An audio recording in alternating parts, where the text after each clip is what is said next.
Hello, welcome back to Too Many Books. My name is Sean, and today I want to talk to you about Lincoln's Dreams by Connie Willis. This particular edition that I am showcasing in the video is the Subterranean Press numbered edition, which is still available through the site. Although it is a pricier edition, it is a very nice publication.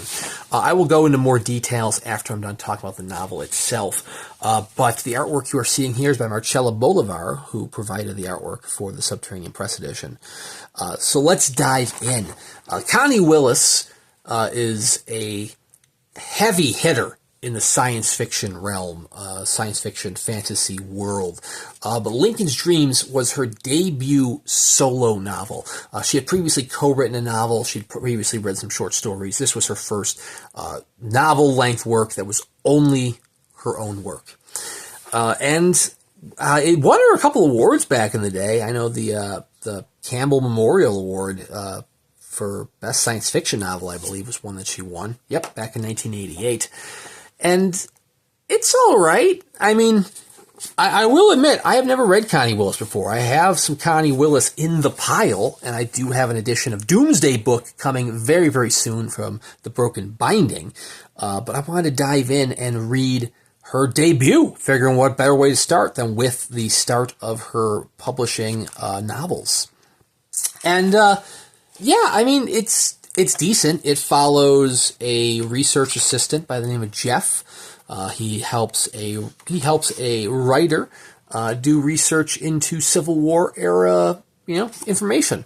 He starts his quest trying to look up information pertaining to Traveler, which was Robert E. Lee's horse, and he soon finds himself on a quest to look up more information about the titular Lincoln's Dreams, which, if you're not familiar, Lincoln had a dream of his own assassination. Not necessarily how he would be assassinated, but he had a dream of waking up in the White House and hearing crying in the White House. He asked who has died, and they said the president has died. And this was several weeks before his actual assassination at the hands of John Wilkes Booth. Kind of spooky stuff, which sounds really fascinating for how it's going to work into the novel.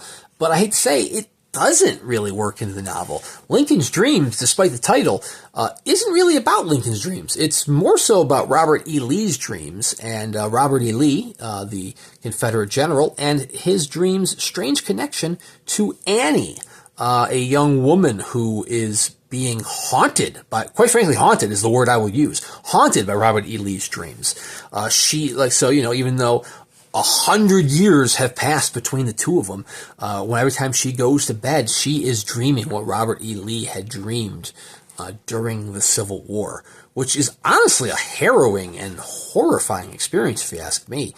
And so Jeff finds himself entwined with the mystery behind Annie's dreams and trying to find closure, trying to find meaning behind the dreams and help to get her a good night's sleep.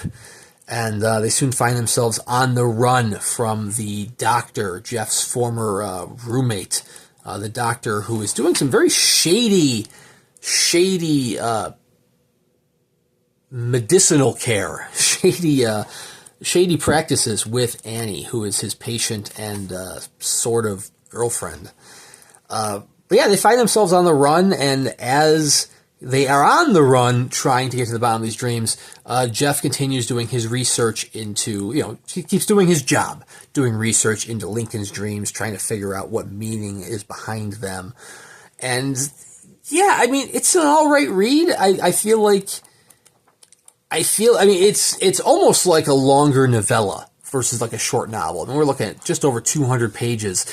And unfortunately, about a third of those pages is Jeff doing his job, which would be fascinating if you're looking for purely a historical nonfiction read.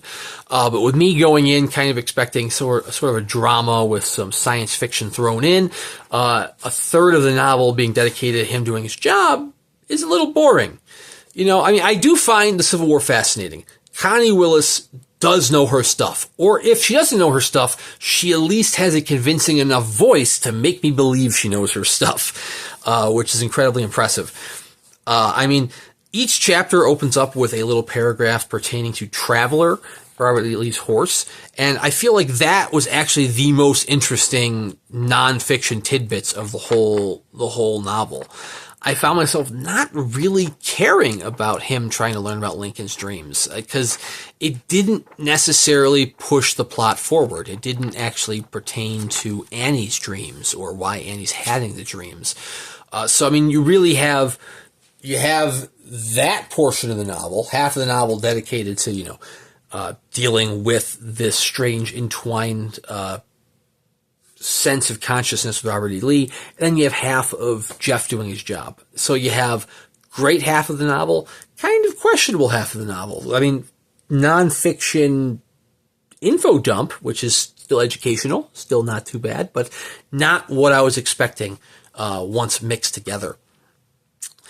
I do feel like the relationship between Jeff and Annie, it almost feels like a classic romance film, which, I mean, this is from the 80s, so it's contemporary enough within the time period.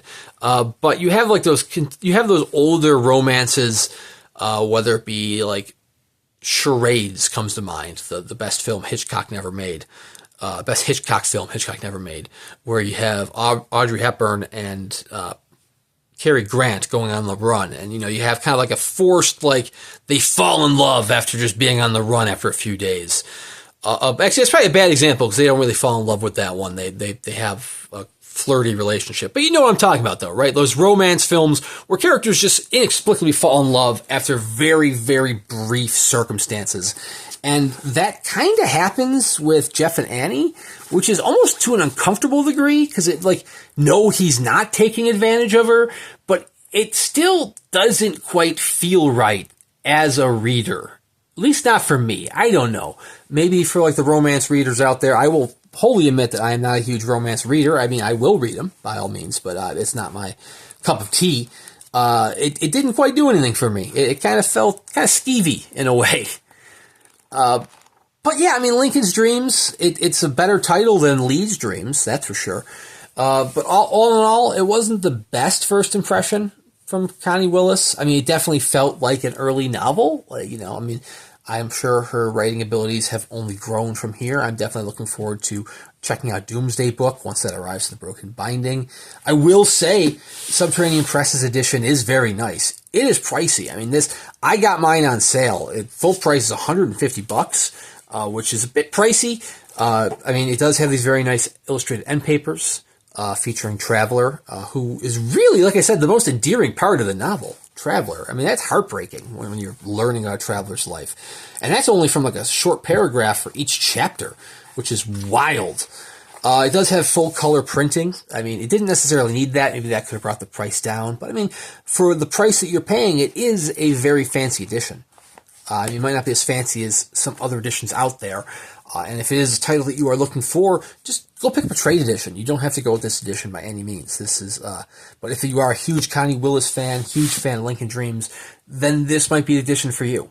But anyways, Lincoln's Dreams, I mean, for historical fiction, or, fiction with historical science fiction elements kind of thrown in, didn't quite do it for me. It wasn't a bad read, but it wasn't a good one at the same time. Kind of middle of the road. Also, Annie's eyes are downright terrifying on this cover. I mean, there's so much soul and emotion in there that it is like crossing an uncanny valley territory for me, which is just praise for Marcela Bolivar, but nothing to do with the novel itself.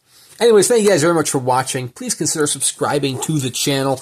I do at least one book review a week, as well as plenty of unboxings, whether it be Subterranean Press unboxings or, like I mentioned, a very coming soon unboxing of Doomsday Book, the Broken Binding Edition by Connie Willis. Thank you guys very much for watching, and we'll see you around next time.